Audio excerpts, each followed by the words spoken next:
Hello gamers and welcome to this episode of the God Spotlight. Today we'll be taking a look at the newly added god Neith. Lore. Neith is known as the first Egyptian goddess and also goddess of the hunt. She came from the waters and this strengthened her bond with nature and formed her natural instinct to protect it and the people inhabiting it. She fed and warmed the people, but no matter what she did for them, they all died sooner or later. After realizing that a mortal life is a fragile one, she changed her cause, and now instead guided the spirits of the dead to the underworld. She attached a weave to every soul she led towards their goal, and as a result, the weave created a big pattern of fate that only Neith could see. However, now she once again have to pick up her bow and hunt, for a war among gods is nothing to take lightly. Role and items. Neith is a physical ranged attacker, and her current recommendation build consists of the following items: Death's Toll, Warrior Tabi, Titan's Bane, the Executioner, Keen's Blades, and Deathbringer. The following, however, is the current build I'm using for most of my physical power gods. Warrior Tabi, for the movement speed. Devourer's Gloves, for building lifesteal. Also, if you're gonna get this item, get it early since it stacks and adds to your total lifesteal throughout the game. I buy Rage, mostly for the attack speed.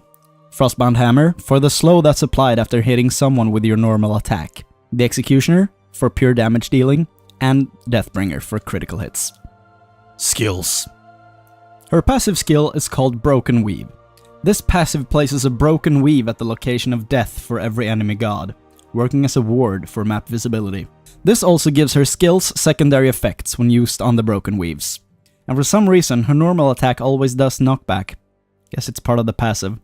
The first skill is called Spirit Arrow. It passes through everything, and upon use it causes the first hit target to get rooted and damaged, as well as rooting and damaging successive enemies. If it hits Broken Weave, the weave will detonate, dealing the same amount of damage and root duration as the initial hit. Her second skill is called Unravel. This damages enemies inside the target area, reducing their attack speed and healing Neith for a specific number. The healing also stacks depending on the amount of enemies that were hit. The stacks will max out at 3. If there are any broken weave in the area, they will be removed, and will result in healing Neith. The third skill is called Backflip. This skill shoots arrows in a cone shape in front of Neith as she's thrown back into the air, making for an elegant escape.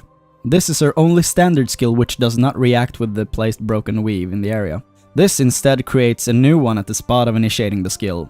Her ultimate is called World Weaver. This skill takes you into the sniping mode, which really looks like a wall hack. Yeah, it does. Cute. You actually shoot through walls. I don't even. It always hits and always stuns. Have fun with that. However though, she needs to charge the arrow, which will give the target some time to escape. She can, however, fire the arrow earlier, resulting in lower damage results. Extras. And what more did we get out of this patch for the final god of the beta?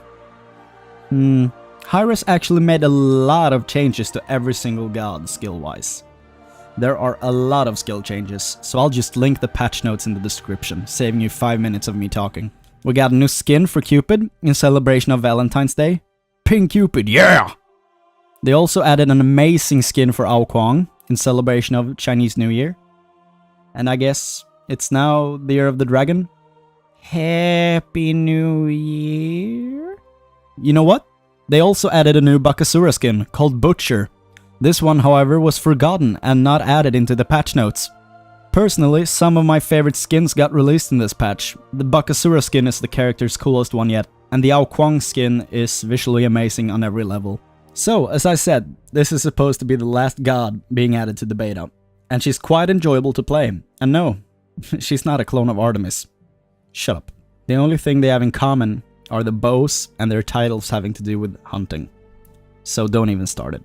Would you ask me what character I would like to see next added to the game? I could name a few. For example, Poseidon. Yeah, you all want that one. I know you. Fenrir would be awesome. Just don't make him look like Warwick from LoL. You'll get a lot of people on you for that. Baldur would be awesome. If they made him a badass with Viking armor, I would play that one forever. Oh, we're done. Are you still here? Why are you still here? Go watch something important. I'm just on a rant here. Go. There. Go. The end.